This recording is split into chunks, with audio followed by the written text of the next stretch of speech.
Hello and welcome to You've Seen It Before, TV Reviews, Connections in Mind, and welcome back to another installment in my reaction series to each and every episode of Season 4 of Star Trek Discovery.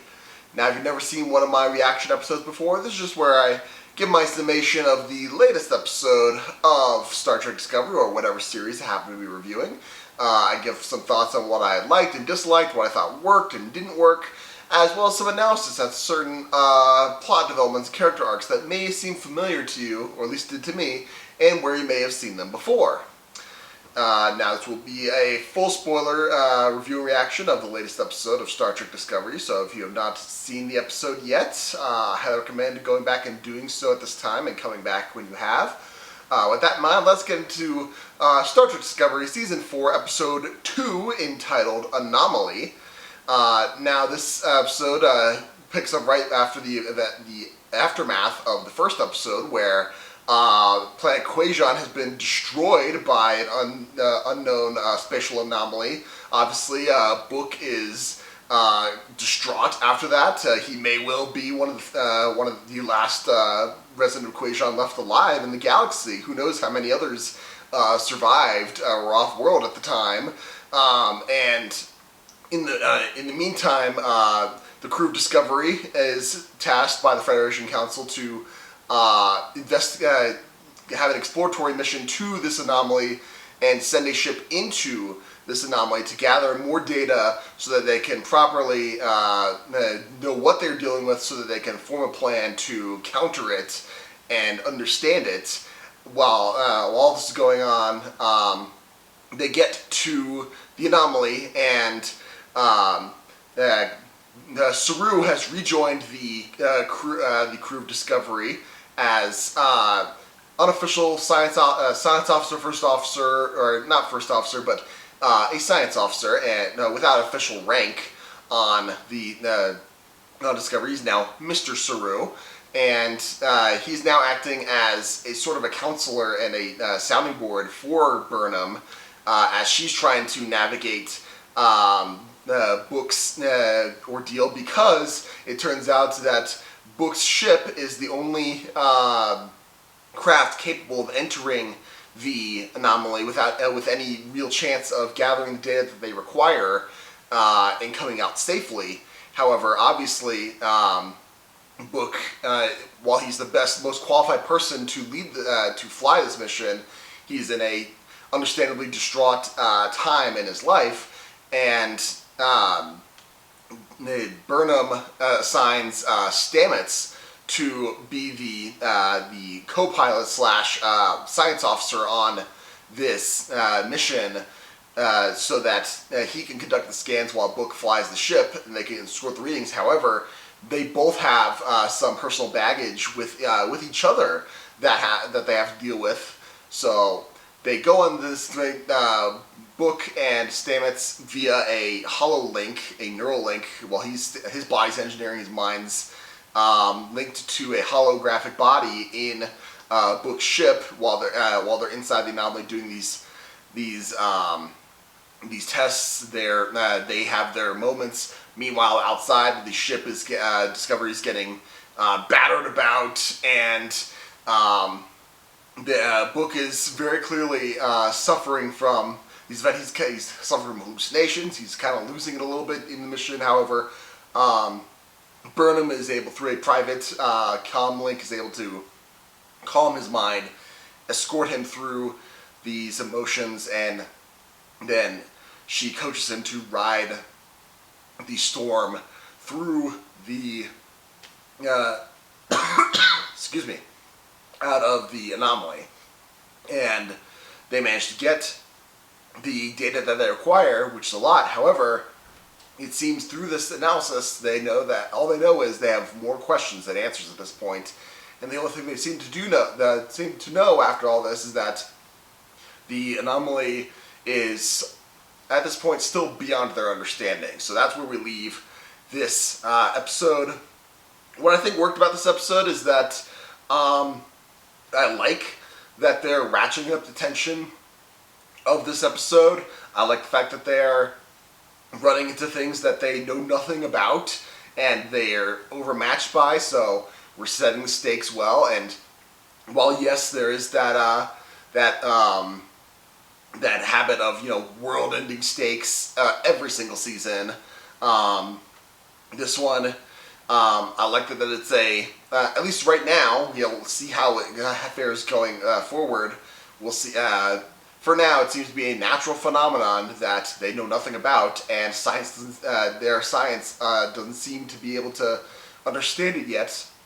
So I like that they're setting their limitations going forward, humanizing these characters so that that when they reach these stakes, that the crew of Discovery, Burnham, Saru, anyone else, they're not appearing superhuman throughout all of this, and I like that they're doing that. Also, the theme of mental health, dealing with grief, dealing with trauma, both seen and unseen, seems to be at the forefront of this episode. And I mean, I'd say that's an important topic, and I think that they do a really good job of addressing it from the various different angles, whether it be Book's very clear trauma to Tilly's seeming issues that we're not quite sure.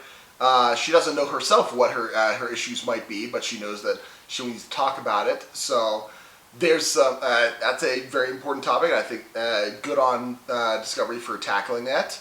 We'll see how they go going forward. What I thought didn't work is in the first episode when the when a traumatic event hit, like in the event of when Burnham Burnham's worker bee got hit by the frozen methane or whatever that was. The way it was edited, it was like action black, a little bit flicker black, and it's like okay, as she's coming back into consciousness, like okay, that's artistic license happens. This episode opens the exact same way with Book recovering from his trauma, and with like a little bit flicker action black, flicker thing black, and it's like okay, once it was fine, twice it's like all right, move along. I don't care for that kind of editing. Once it's like all right, fine, move along. Now it's like all right, let's just not do that particular edit again. It's kind of annoying, at least for me.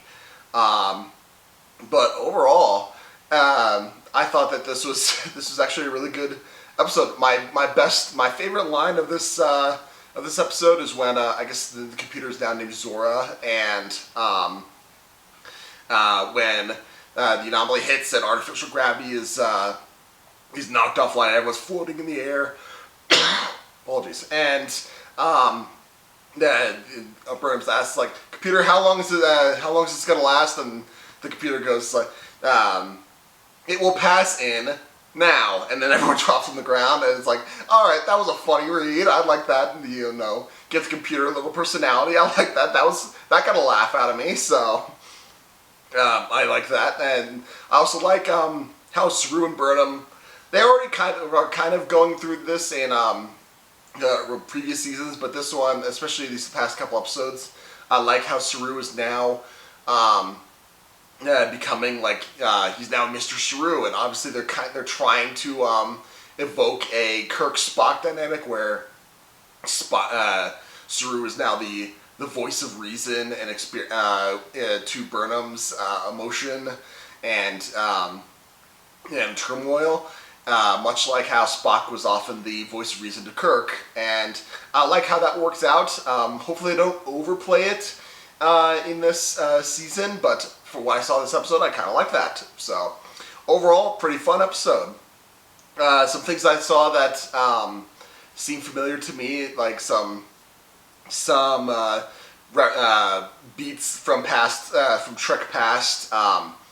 The major threat to everything seems to be.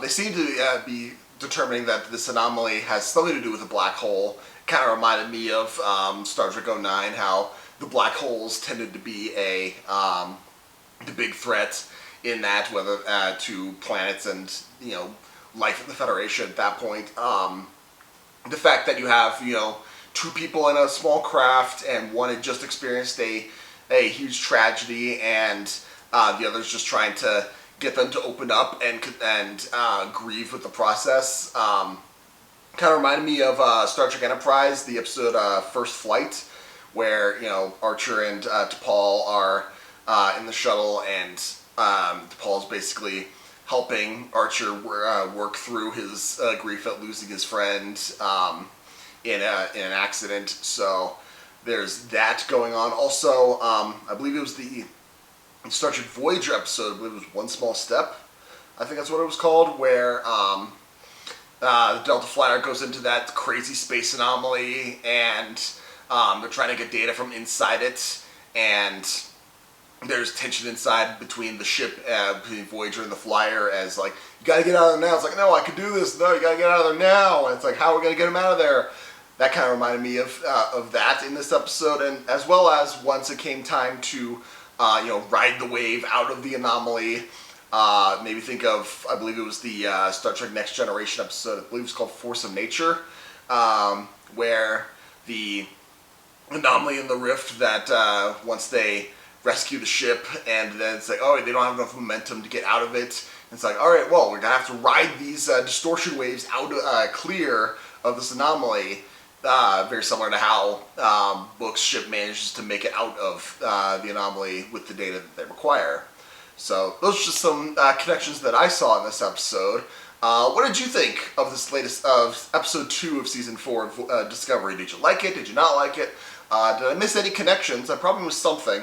Let me know in the comments down below. Thank you so much for watching. I appreciate whatever audience I can get. Be sure to look for my my review of next week's episode of Star Trek Discovery, as well as mark your calendars. I'm going to be doing my next movie review, which will be for West Side Story, which comes out, I believe, December 10th. So look for that. And if you like this video or any other video on my channel, please give me a like, share, and especially subscribe. I very much appreciate it. Again, thank you so much for watching, but just remember, there is nothing new under the sun, and yes, you have seen it before.